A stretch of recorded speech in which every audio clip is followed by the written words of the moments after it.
Welcome back, everyone. In our Five Guys Hoop News Report, Fitch crossed state lines to play Sharpsville tonight, and they got a big boost from both Todd Simons and Alan Underwood, who combined for 41. So to Western Pennsylvania we go.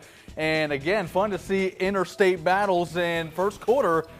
Zach Ramsey going right to the hole, and that tied the game up in the first quarter. Now Todd Simons, again, he had 21, and showing Western PA that smooth jumper. And Austintown out in front by 2. Second quarter, back and forth these two teams went. Jackson Doyle, he had 10. The fast break layup, good. Sharpsville, a 2-point lead. But speaking of transition, a steal and a layup for Dan Evans. And Austintown out in front by 2. Back and forth and win again.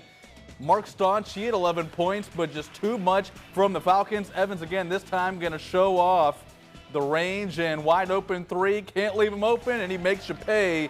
Fitch a winner, 66-49. On the girls' hardwood, a good one in McDonald, the Battle of the Blue Devils, as Chris prefaced. And McDonald up by 2. Taylor Tuchek, she had the team's first 14 points, all first quarter points for Taylor Tuchek. She finished with 15. Then Daniel Vuletich for Western Reserve. She had 26 tonight. That tied the game at 27 in the third quarter. Fourth quarter, Vuletich again, and again, she had 26 points.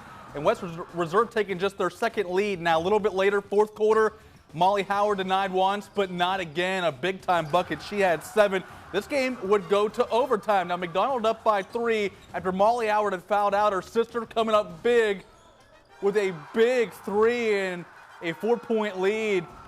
Felt like a dagger in this one, and McDonald goes on to win in overtime, 45-40. Now, losing close games has been a tough pill for the YSU men's basketball team, who were swept by Detroit this weekend.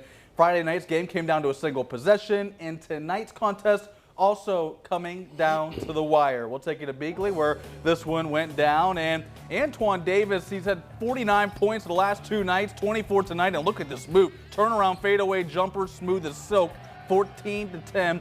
Titans. Then Nas Bohannon in the paint. He was in double figures today, and that's a grown man bucket right there. And carving into that Titans lead a little bit. Second half, Matt Johnson, a big drive, and look at the Kareem Abdul-Jabbar, maybe Magic Johnson style finish there. And the Titans up, but Miles Hunter had something to say about that. Check out this jumper from the elbow, good, and YSU a 1-point lead. Then Nas Bohannon, again, he had 20 points.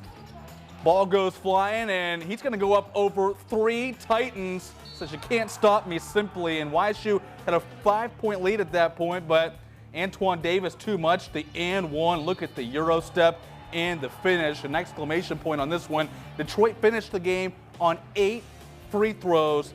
Scored the game's last 8 points. They win 77-72. I don't know, everybody really truly understands what this team has been up against. But in the end, if you stay together and you stay the course, the reality of it's coming down to a 3-game tournament or a 4-game tournament. So a lot of basketball to be played, and we just got to stay the course.